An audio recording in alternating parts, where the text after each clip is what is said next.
वान के थाप द्वारा लिखा गया पुस्तक Hindi audio super trader book. पाठ 23। आपके व्यापार के पीछे एक मिशन वक्तव्य होना एक व्यापारी के रूप में आपकी सफलता के लिए महत्वपूर्ण है। आपके व्यापार में शायद आपके विशिष्ट लक्ष्य हैं। यदि आप नहीं करते हैं तो मेरा सुझाव है कि आप कुछ विकसित करें। निश्चित रूप से इस पुस्तक के भाग 1 ने आपको कुछ विचार दिए हैं। एक बार आपके लक्ष्य हो जाने के बाद आपको उन्हें पूरा करने में मदद करने के लिए कुछ अनुशासन की आवश्यकता हो सकती है।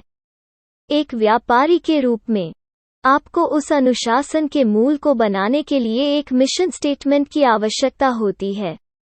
मैंने एक बार अपनी कंपनी को अगले स्तर तक ले जाने के तरीकों पर रचनात्मक विचार मंथन करते हुए कई दिन बिताए।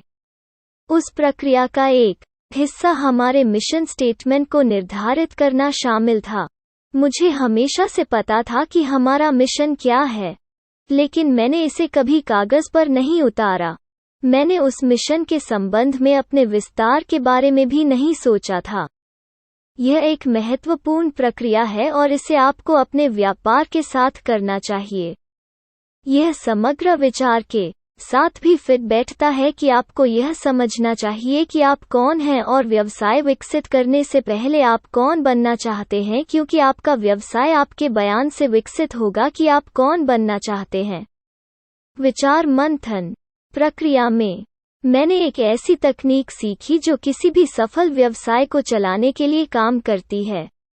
जब मैंने इसके बारे में सोचा तो यह स्पष्ट था कि यह एक ऐसी तकनीक थी जो ट्रेडिंग पर लागू होती है। इसका पहला भाग आपके व्यापारिक व्यवसाय के लिए एक मिशन स्टेटमेंट बनाना है। यहाँ कुछ उदाहरण दिए गए हैं कि वो कथन आपके लिए क्या हो सकता है। अत्यधिक सफल मनी मैनेजमेंट फर्म बनकर दूसरों की समृद्धि में मदद करें। प्रबंधन के तहत कम से कम $250 मिलियन के साथ एक हेज फंड बनाएं। 5 साल के भीतर एक अनंत धन धारा मेरे खर्चों को पूरा करने के लिए पर्याप्त निष्क्रिय आय उत्पन्न करें।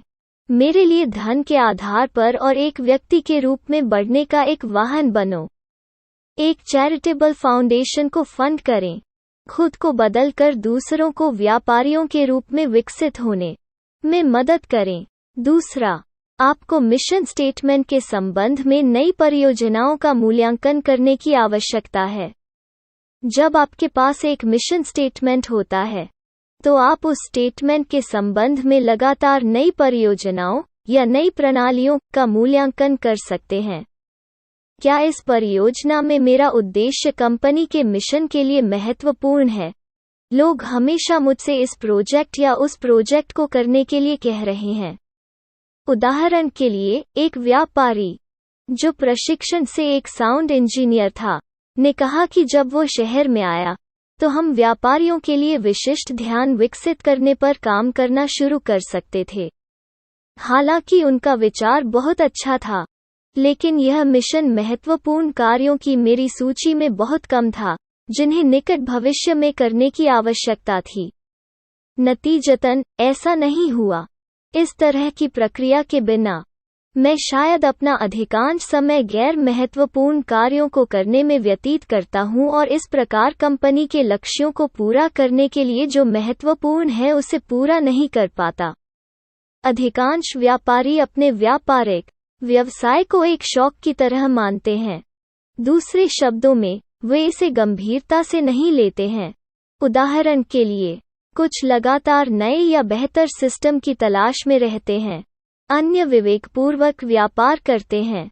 फिर भी कुछ लोग परिणामों के बारे में सोचे बिना कुछ दोस्तों या रिश्तेदारों के पैसे का प्रबंधन करते हैं। इस प्रकार के उद्देश्यों का मूल्यांकन आपके ट्रेडिंग मिशन स्टेटमेंट के संबंध में किया जाना चाहिए ताकि यह देखा जा सके कि वे कैसे फिट होते हैं।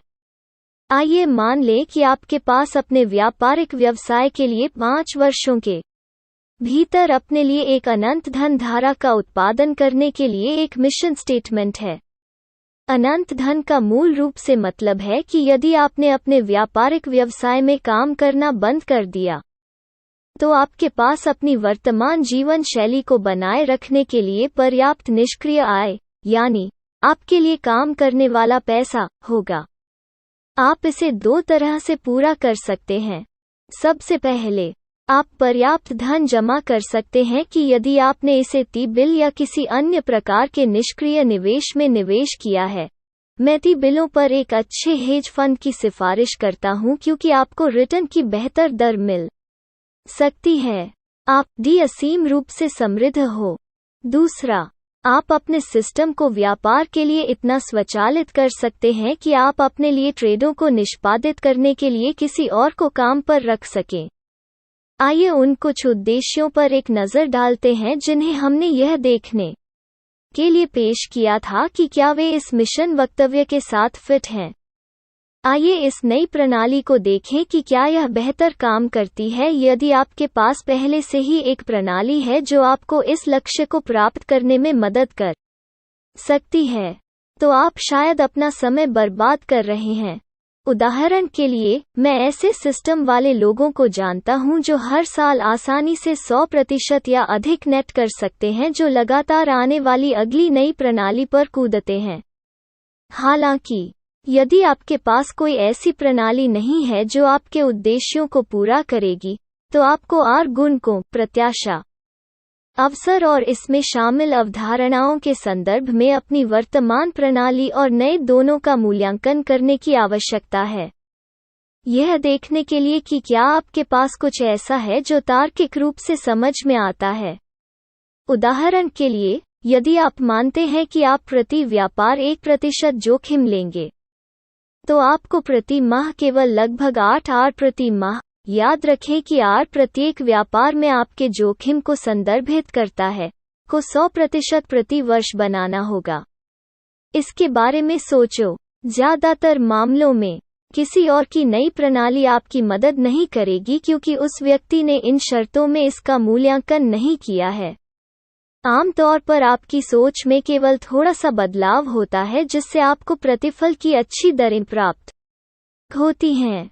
इस प्रकार, इस मिशन वक्तव्य के आलोक में एक नई प्रणाली को देखना संभवतः समय की कुल बर्बादी है। मैं विवेकाधीन व्यापार करना चाहता हूं क्योंकि मुझे लगता है कि मैं एक यांत्रिक प्रणाली से बेहतर प्रदर्शन कर सकता हूं। यह उद्देश्य अनंत धन के मिशन के भीतर फिट हो सकता है यदि आपकी योजना एक निश्चित राशि जमा करने की है और फिर अनंत धन का उत्पादन करने के लिए इसे निष्क्रिय आय के विभिन्न रूपों में निवेश करें। हालांकि यदि आप अपने स्वयं के व्यापार के माध्यम से अनंत धन का उत्पादन करने की योजना बना रहे हैं, तो यह उद्देश्यों के अनुरूप नहीं है क्योंकि आप हमेशा अपने व्यापार से बंधे रहेंगे। यदि आप विवेकाधीन व्यापार करते हैं तो आपको हमेशा काम करना होगा। दूसरे मामले में, आपको विवेकाधीन व्यापार के विचार को त्याग देना चाहिए। मैं कुछ दोस्तों और रिश्तेदारों के लिए पैसे का प्रबंधन करूंगा। यह उद्देश्य आपके मिशन के लिए पूरी तरह से विचलित करने वाला हो सकता है या यह एक अंत का साधन हो सकता है। यह इस बात पर निर्भर करता है कि आप पैसे के प्रबंधन के अभ्यास के साथ कैसा व्यवहार करते हैं। उदाहरण के लिए, क्या आप ऐसा करने जा रहे हैं? यह मुफ्त है या कोई शुल्क लेता है? यदि आप शुल्क लेने की योजना बना रहे हैं, तो इससे आपको मौद्रिक लक्ष्य पूरा करने में मदद मिल सकती है। हालांकि, क्या आप उन लोगों के मनोविज्ञान से निपटने के लिए तैयार हैं जिनके लिए आप पैसे का प्रबंधन कर रहे हैं? क्या आपके पास बैक ऑफिस अकाउंटिंग प्रक्रियाएं हैं? क्या लेखांकन और आपके ग्राहकों से निपटने का प्रयास आपके व्यापार के लिए व्याकुलता के लायक है? यदि इनमें से किसी भी प्रश्न का उत्तर नहीं है, तो यह एक मिशन महत्वपूर्ण उद्देश्य नहीं है और इसे मौके पर ही छोड़ दिया जाना चाहिए। यदि परियोजना मिशन क्रिटिकल है, तो आपको इसके लिए मानव और पूंजीगत संसाधन आवंटित करने की आवश्यकता है। आइए मान लें कि आपका विचार मिशन महत्वपूर्ण लगता है। मान लें कि आपका मिशन प्रबंधन के तहत कम से कम $250 मिलियन के लक्ष्य के साथ एक हेज फंड खोलना है और कुछ मित्र आपसे अपने पैसे का प्रबंधन करने के लिए कह रहे हैं। प्रबंधन के तहत बड़ी मात्रा में पैसा रखने के लिए आपको बहुत कम जोखिम के साथ औसत से अधिक रिटर्न देने की आवश्यकता है। उदाहरण के लिए, एक प्रणाली जो आपको इस मिशन को प्राप्त करने में मदद करेगी वो एक ऐसी प्रणाली होगी जो हर साल 15% से 25% कमाएगी और साल में 1 या 2 महीने से अधिक नहीं गंवाएगी। यदि आपके पास उस तरह की व्यवस्था है, तो ग्राहकों के पैसे स्वीकार करना शायद उपयोगी होगा। यदि आपके पास ऐसी कोई व्यवस्था नहीं है, तो ग्राहक का पैसा शायद एक बड़ी व्याकुलता होगी। मान लें कि आपके पास सिस्टम है और आप पैसे स्वीकार करने का निर्णय लेते हैं। अगला कदम ग्राहक के पैसे को स्वीकार करने का कदम उठाने से पहले आपके द्वारा आवंटित किए जाने वाले मानव और पूंजीगत संसाधनों का निर्धारण करना है। ग्राहक के पैसे स्वीकार करने से पहले आपको और क्या करने की आवश्यकता है? सबसे पहले, आपके पास अकाउंटिंग सिस्टम होना चाहिए। यदि आप नहीं करते हैं, तो आपको अपने लेखांकन में आपकी सहायता करने के लिए किसी को ढूंढना होगा और 2 ग्राहकों को रिपोर्ट करने के लिए एक प्रणाली स्थापित करनी होगी। यह आपके उद्देश्य के लिए मानव या पूंजीगत संसाधनों को आवंटित करने के बराबर है। दूसरा, क्लाइंट पूछताछ। नए क्लाइंट सहित से निपटने के लिए आपके पास सिस्टम होना चाहिए। आप ग्राहकों के लिए मार्केटिंग कैसे करेंगे? आप उन ग्राहकों के साथ कैसे व्यवहार करेंगे जो अपने खातों के बारे में या आपके व्यापार के बारे में जानकारी चाहते हैं? फिर से, चूंकि आपने तय किया है कि ग्राहक के पैसे को स्वीकार करना मिशन महत्वपूर्ण है, इसलिए आपको इन प्रणालियों को लागू करने के लिए मानव और पूंजीगत संसाधनों को आवंटित करने की आवश्यकता है। इसके बाद आपको प्रोजेक्ट के लिए एक टाइमलाइन चाहिए। यदि आप तय करते हैं कि परियोजना मिशन के लिए महत्वपूर्ण है और इसके लिए संसाधनों का आवंटन किया है, तो आपके पास परियोजना को पूरा करने के लिए एक समयरेखा होनी चाहिए। समयरेखा के बिना आप परियोजना के साथ हमेशा के लिए जा सकते हैं। अंत में, आपको परियोजना के लिए एक प्रतिक्रिया और निगरानी प्रक्रिया की आवश्यकता है। यह प्रक्रिया आपको ट्रैक पर रखेगी और आपको संसाधनों को बर्बाद करने से रोकेगी। जब आप किसी ऐसे प्रोजेक्ट के लिए संसाधन आवंटित करते हैं जो आपके व्यापारिक व्यवसाय के लिए मिशन महत्वपूर्ण है, तो इसकी प्रगति की निगरानी करने का एक तरीका है। आप कैसे जानेंगे कि संसाधनों का उचित व्यय किया जा रहा है? आप कैसे जानेंगे कि प्रगति संतोषजनक है? अगर कोई और शामिल है, तो आप कैसे जानेंगे कि वो व्यक्ति अच्छा काम कर रहा है?